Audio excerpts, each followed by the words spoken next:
Who would have thought that a movie about monsters in a hotel would be such a powerful statement on racism?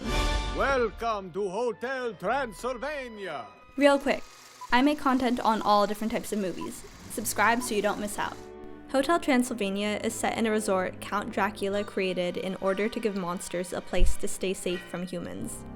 Dracula's daughter, Mavis, has always wanted to leave the hotel and explore the world. However, Dracula stands firmly against her wishes. He lost his wife to a mob of humans and has since formed a prejudice against the entire human race. Expecting Mavis to ask to travel outside of the hotel, Dracula has a fake village built and fills it with zombies dressed as humans. He tells Mavis to visit the village and has the zombies act hateful and violent towards her when she arrives. This successfully scares her and convinces her that her father was right. Dad was right. Dad was right. Humans are dangerous and must be avoided. Dracula's plan is derailed when Johnny, a young human, arrives at the hotel.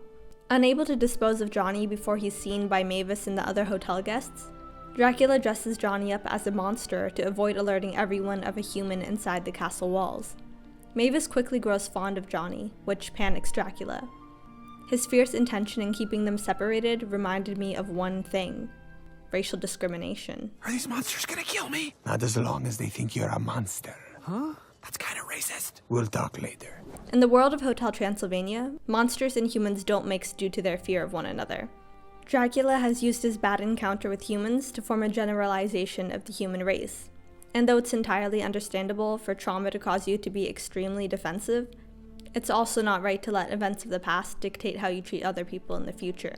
To draw it out more clearly, in this day and age, there's still a lot of division between racial and ethnic groups because of atrocious horrors of the past. People use the actions of others' ancestors or people of the same backgrounds to judge them. She was killed by your kind. And again, this is an understandable way to process trauma or form a sense of self-preservation, but it doesn't make it right. If someone else can be defined by their race, gender, sexuality, or religion, then so can you. For better and for worse. Sure, you can be cautious around people who remind you of those who have caused hurt, but people must be treated as individuals before being judged based off of the boxes they tick.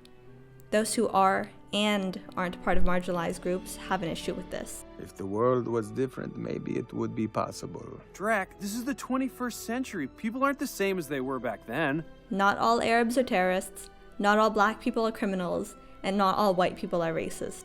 Unfairly acting on preconceived notions is only going to create a world of hate. Back to Hotel Transylvania. Dracula has the same issues with stereotyping that many of us in the real world do. He's unable to recognize how Johnny is different from the humans who have hurt him, and by putting a barrier between Mavis and Johnny because of that deep-rooted resentment, he's only depriving his daughter of growth and knowledge. Johnny teaches Mavis so much about the world that fills her heart with love and excitement, and that is exactly why it's so important to constantly be communicating with those from other races, genders, religions, and so forth. Society is ever evolving and culture is meant to be shared so we can grow as people. Hotel Transylvania extends its message of anti-racism by making a commentary on interracial relationships, which is something else that's been highly contested throughout history. Mavis could never be with someone of his kind. I'm sorry? His kind? You saying our kind's not good enough for you? Your lordship? Disapproval of mixed-race relationships is usually due to racism, which is dressed up as, they won't understand us because they're whatever they are. But the inability to find common ground is massively misconceived. So before you get mad at your child for wanting to marry someone from a different country, just remember that our humanity and hearts unite us more than our skin color or genetics ever could. I really believe that the mixing of races is important for the future of society. There's no better way for the world to develop true understanding of one another than on the grounds of love. And the notion of it watering down culture is not the right way to look at it. When mixed-race children aren't fully involved in each of their cultures, it's often because they've been rejected for not being completely one race. Welcoming everyone to learn about your culture will protect it from being lost, whether they're part of it or not. So let's learn alongside Count Dracula. His trauma is valid and his guardedness is understandable. But using that to automatically hate every human was unfair. And by opening up his mind and separating Johnny from other vicious humans, He was able to see that anyone can be a good person and add to your life in a beautiful way, no matter where they come from.